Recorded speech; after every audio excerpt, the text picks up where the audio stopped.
him speak. I don't know if you had a chance to hear his words just about 20 minutes ago in Baltimore, but essentially, thanking everybody for the support and saying that he hopes that others will continue the fight and hopefully have a chance to see their families again. Michael, I want to start with you here, first of all. This obviously is kind of taken on the face of the issue when it comes to the deportations right now, just because it's been in the news so much. Do you see this continuing to kind of play out that way when it comes to Comar Abrego Garcia or not? Yes, I think it will keep playing out that way, because when he was supposed to be deported at first, he had an order of non-deportation, but it was only because they didn't want him to go back to a certain country.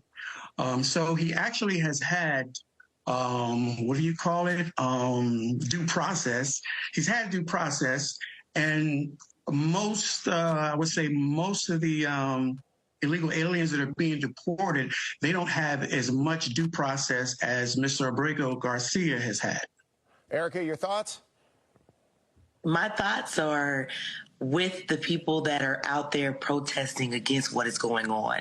You know, there have been Democratic presidents that have deported thousands and thousands of people, and it's never looked as destructive and intrusive as it looks right now. And so as you see, the people that are standing around him are against it, and that's how the Americans feel. We do want to make sure people have due process. We do want to make sure that legal people that are trying to get in this country are able to do it in a decent manner, but we don't want to see people dragged from their homes, dragged from their families in the ways that we're seeing it now, and he's standing up against that. Let's talk for a minute about what's happening here in D.C., whether it be that part of the equation or trying to cut down in crime in general. But the latest, I guess, twist in the saga when it comes to having the National Guard and federal law enforcement helping out with the crime-fighting efforts in D.C. is to arm the members of the National Guard. And we saw that as of last night. Erica, your thoughts on what's been happening here in the nation's capital?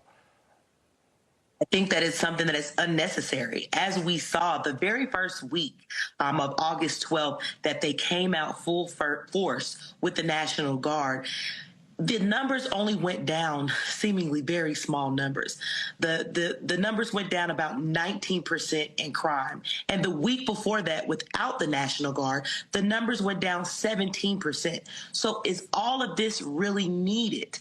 And let's think about the taxpayers' dollars. How much money is this coming from the budget to be able to put all of these troops out? So if we're trying to save money, and we're trying to save money for the American people, we have to decide when enough is enough when it comes to putting all of these troops out all over America, scaring people every day. You know, Michael, it's interesting because, some people who are critical of the move will say that this is just a glorified photo op.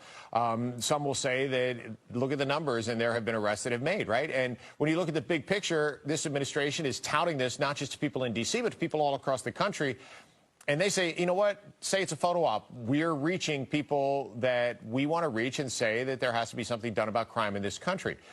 The question is do you see this playing out in other cities? Is it justified to take the playbook that's in D.C. right now and take that to other cities across the country?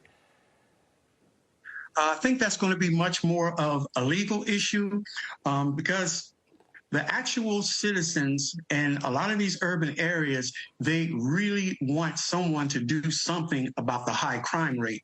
And you just can't just tout numbers, because as we see, there was a D.C. commander, Michael Ameer, that's on paid administrative leave for deliberately falsifying the crime numbers. There's also been a Black female, Sergeant Charlotte Dessous.